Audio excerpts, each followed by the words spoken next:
Assalamualaikum warahmatullahi wabarakatuh. Bertemu lagi dengan saya Rahayu Firly Humairah. Di video kali ini saya akan membahas tentang model pembelajaran berbasis proyek. Saya akan memberi penjelasan singkat tentang sejarah, pengertian, langkah-langkah, kelebihan dan kekurangan, serta contoh penerapannya. Oke, langsung saja kita ke materinya ya.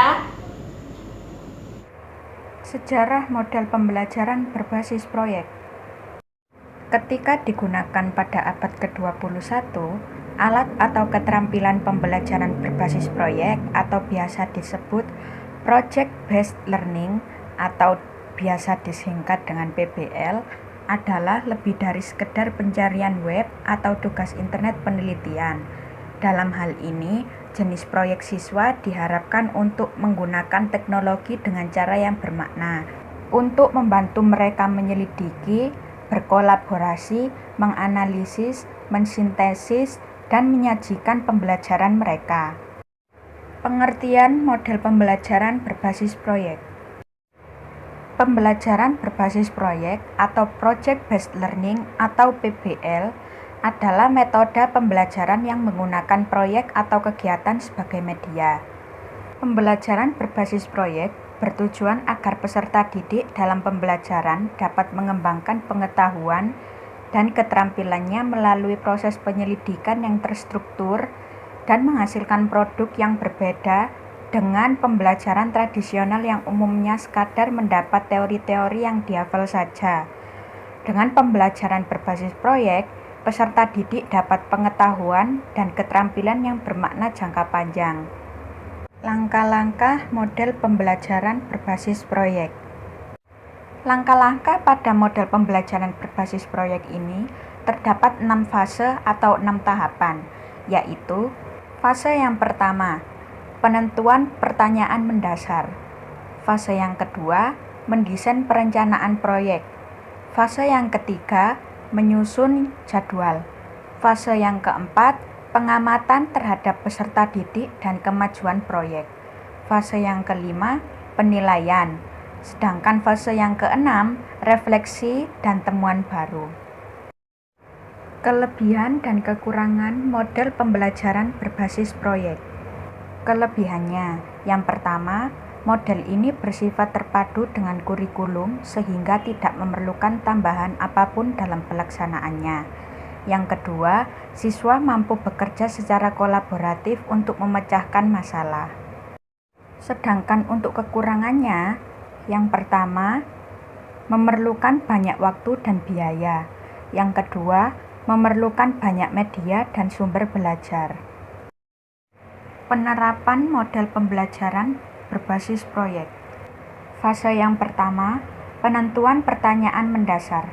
Kegiatan guru menyampaikan topik dan mengajukan pertanyaan bagaimana cara memecahkan masalah. Kegiatan siswa mengajukan pertanyaan mendasar apa yang harus dilakukan peserta didik terhadap topik atau pemecahan masalah. Fase yang kedua, mendesain perencanaan proyek. Kegiatan guru memastikan setiap peserta didik dalam memilih kelompok dan mengetahui prosedur pembuatan proyek atau produk yang akan dihasilkan. Kegiatan siswa, peserta didik berdiskusi menyusun rencana pembuatan proyek, pemecahan masalah, meliputi pembagian tugas, persiapan alat, bahan, media, dan sumber yang dibutuhkan. Fase yang ketiga, menyusun jadwal. Kegiatan guru dan peserta didik membuat kesepakatan tentang jadwal pembuatan proyek atau tahapan-tahapan dan pengumpulan. Kegiatan siswa, peserta didik menyusun jadwal penyelesaian proyek dengan memperhatikan batas waktu yang telah ditentukan bersama. Fase yang keempat, pengamatan terhadap peserta didik dan kemajuan proyek.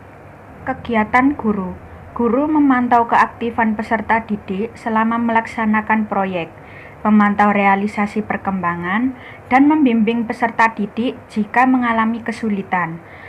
Kegiatan siswa, peserta didik melakukan pembuatan proyek sesuai jadwal, mencatat setiap tahapan, mendiskusikan masalah yang muncul selama penyelesaian proyek dengan guru. Fase yang kelima, penilaian.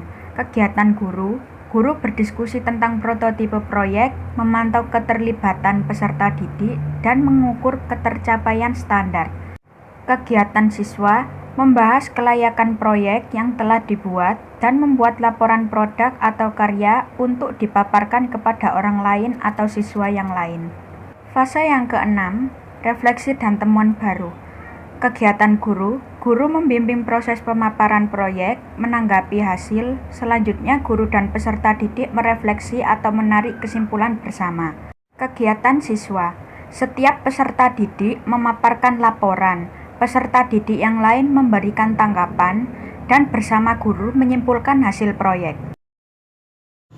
Nah, itu tadi beberapa penjelasan singkat tentang model pembelajaran berbasis proyek dari saya. Saya mohon maaf apabila ada kurangnya, semoga bermanfaat. Sampai jumpa di video berikutnya ya. Assalamualaikum warahmatullahi wabarakatuh.